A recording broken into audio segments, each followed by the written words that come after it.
Download this code from codegive.com, link in the description below. OK, let's dive deep into HTTP request smuggling via CRLF injection, specifically focusing on HTTP/2.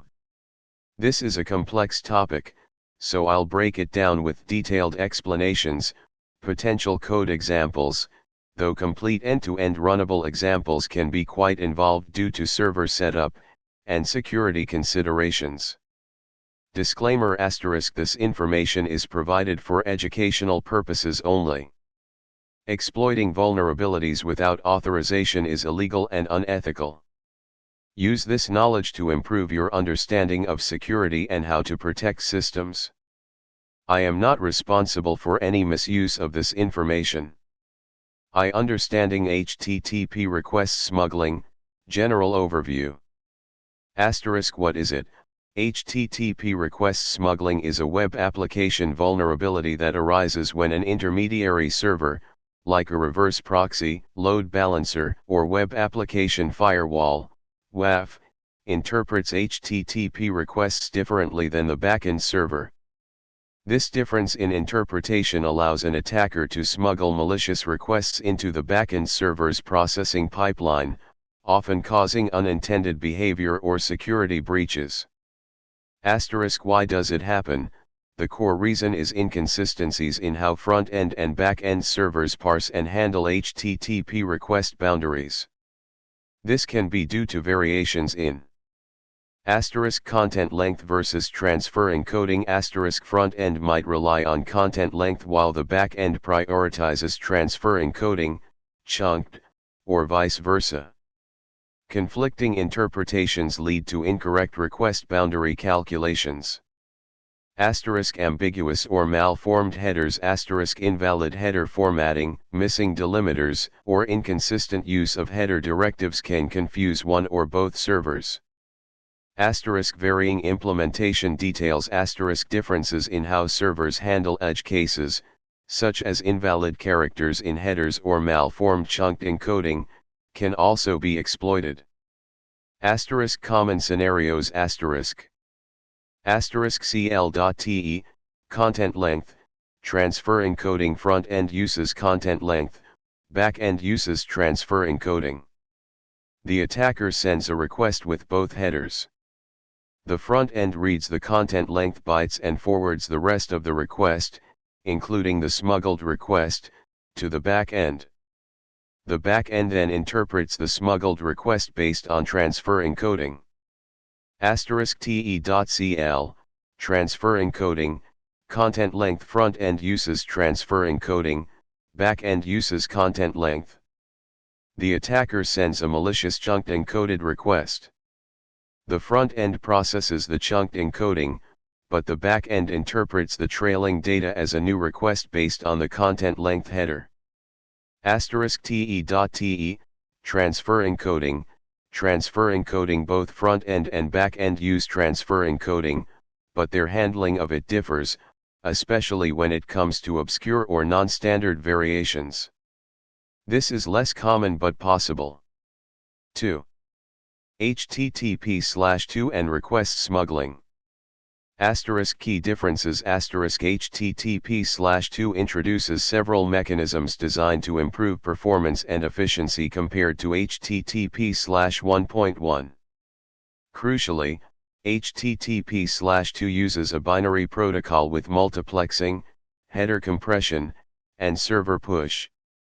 These differences can make HTTP/2 request smuggling attacks conceptually similar to HTTP/1.1 but require different exploitation techniques. Challenges with HTTP/2 binary protocol. The binary nature of HTTP/2 makes manual crafting and analysis of raw packets extremely difficult. You'll need tools specifically designed to work with HTTP/2. Multiplexing. Multiple requests can be sent over the same TCP connection. This complicates the process of injecting malicious requests into the stream and predicting their impact. Header compression. Back header compression can make it harder to inject arbitrary headers, as compressed header blocks need to be correctly formatted. However, it also introduces new potential vulnerabilities. No textual request boundaries. In HTTP/1.1, you can often visually inspect the request to see how it's being parsed. HTTP/2 eliminates this clear textual delineation. Why is HTTP/2 request smuggling still possible? Downgrade attacks. Many servers support both HTTP/2 and HTTP/1.1. Attackers might be able to force a downgrade to HTTP/1.1 to exploit traditional smuggling vulnerabilities. Inconsistent header normalization. Even with header compression, inconsistencies in how front-end and back-end servers normalize or sanitize headers can lead to problems. HTTP/2 to HTTP/1.1 translation. When a reverse proxy translates an HTTP/2 request to HTTP/1.1 for the backend server, vulnerabilities can arise during this translation process. 3. CRLF injection in HTTP/2. What is CRLF injection? CRLF, carriage return line feed, /r/n or %0d%0a in URL encoding, is used to separate headers in HTTP requests. CRLF injection occurs when an attacker can inject these characters into an HTTP header value. This can lead to several issues, including header injection. The attacker can inject new headers into the request. HTTP response splitting. If the injected CRLF is reflected in the response, the attacker can inject malicious content into the response body, potentially leading to XSS. HTTP request smuggling. This is what we're focusing on. By injecting CRLF sequences, the attacker can craft a request that is interpreted differently by the front-end and back-end servers, leading to request smuggling. How it works in HTTP/2 context, conceptually. 1. Identify a vulnerable header. The attacker needs to find a header whose value is reflected in the back-end request after being processed by the front end. This often involves headers that are used for custom logic or logging. 2. Inject CRLF sequences. The attacker crafts a request with a malicious header value containing the injected CRLF sequences, aiming to create a new header or even a complete new request. 3. Trigger the vulnerability. The front end processes the initial request, potentially encoding the header value. The back end, upon receiving the request, perhaps in HTTP/1.1 format after translation from HTTP/2, interprets the injected CRLF sequences, leading to the creation of a new header or request.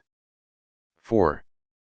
Code examples, illustrative, simplified for clarity. Due to the binary nature of HTTP/2 and the complexity of server setups, providing a fully functional end-to-end code example for HTTP/2 request smuggling is challenging in a simple text format.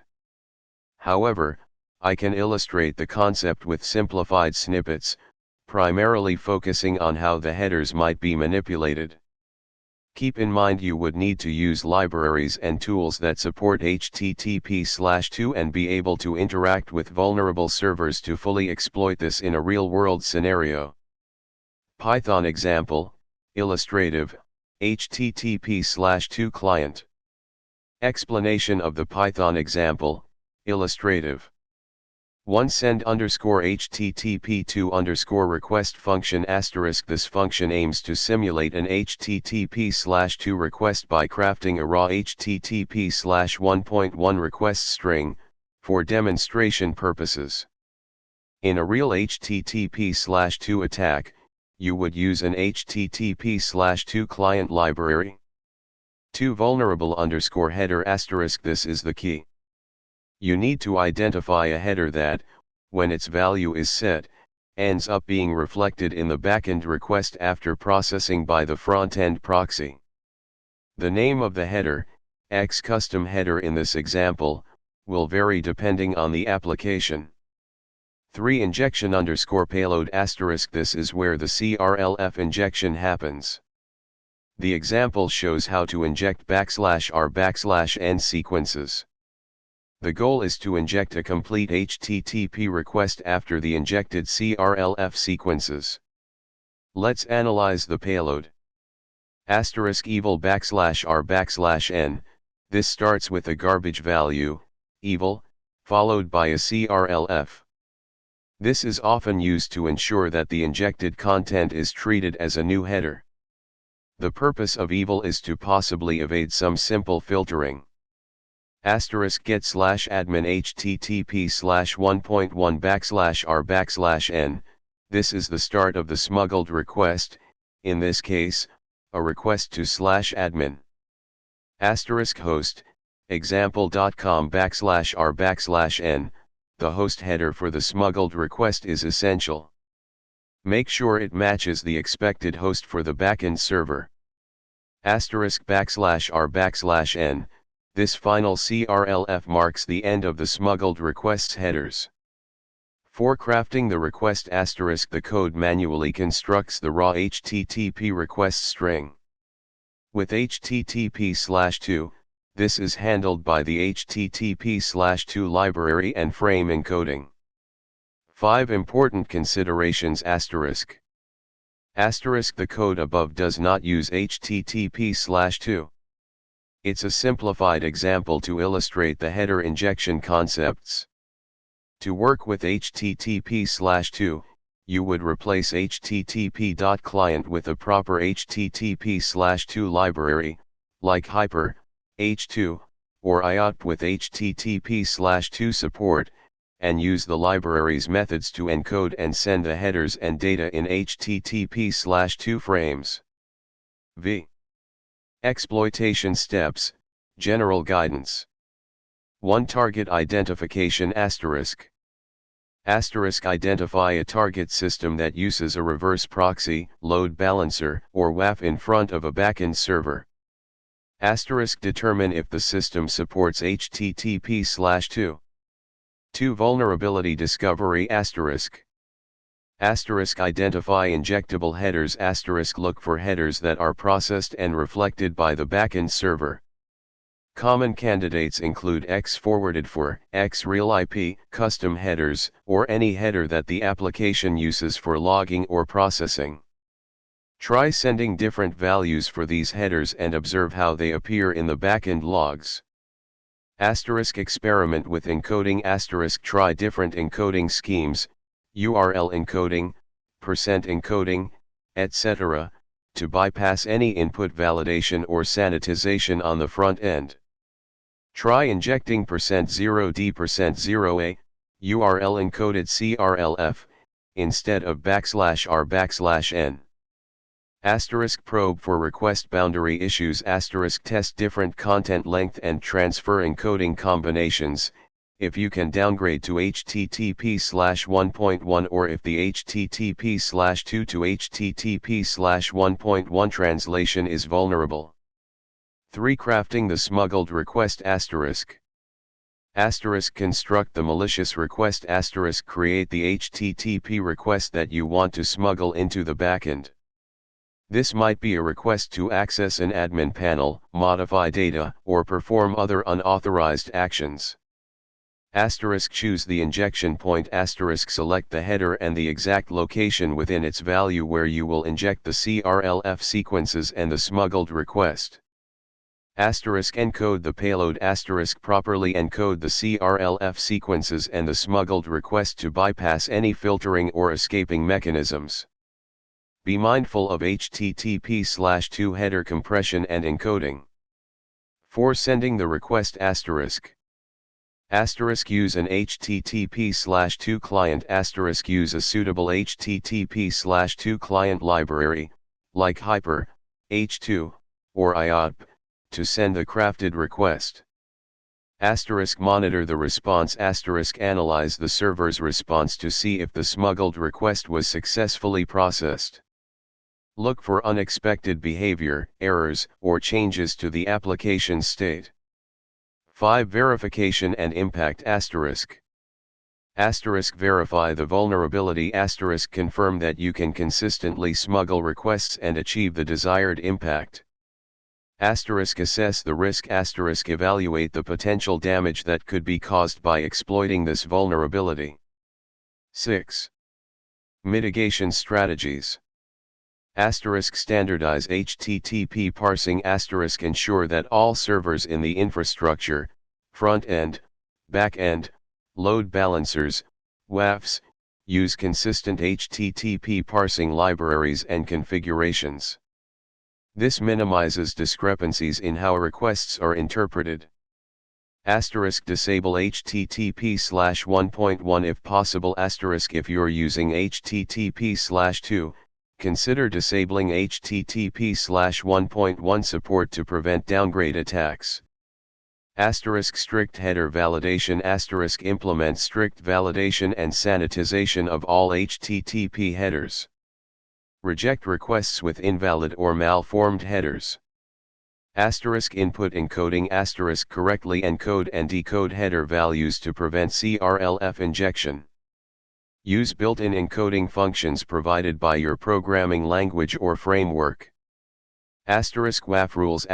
Implement web application firewall, WAF, rules to detect and block malicious requests containing CRLF sequences or suspicious header patterns. Upgrade HTTP parsing libraries. Regularly update HTTP parsing libraries to the latest versions to address known vulnerabilities. Monitor and log. Monitor HTTP traffic for unusual patterns and log all requests and responses for auditing purposes. Regular security audits. Conduct regular security audits and penetration testing to identify and fix vulnerabilities. Disable conflicting features. If you are using features like HTTP/2 to HTTP/1.1 translation, ensure that these translations are done securely. Where possible, avoid conflicting interpretations of content length and transfer encoding. 7. Tools. Burp Suite. A popular web security testing tool that can be used to intercept and modify HTTP requests. It has limited built-in HTTP/2 support but can be used in conjunction with extensions. The professional version has better HTTP/2 support. Wireshark. A network protocol analyzer that can be used to capture and analyze HTTP/2 traffic.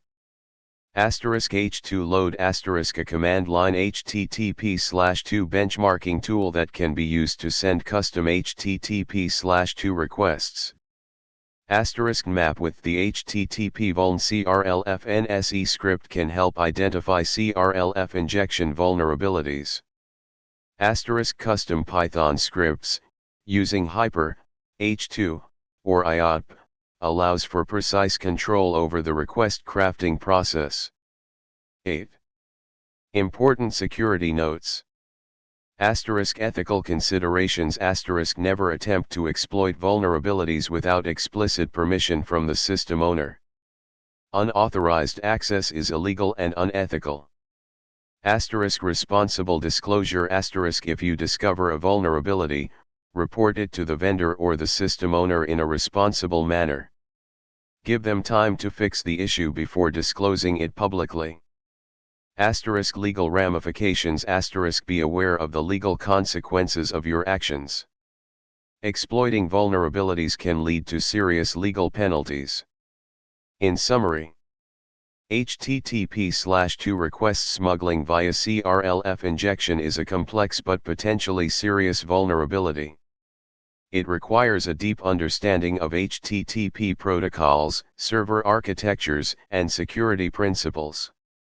By standardizing HTTP parsing, validating inputs, and implementing robust security measures, organizations can significantly reduce the risk of these types of attacks. Remember that this is for educational purposes, and any unauthorized exploitation of vulnerabilities is unethical and illegal. Always prioritize responsible disclosure and ethical hacking practices. Good luck, and happy, and safe, learning.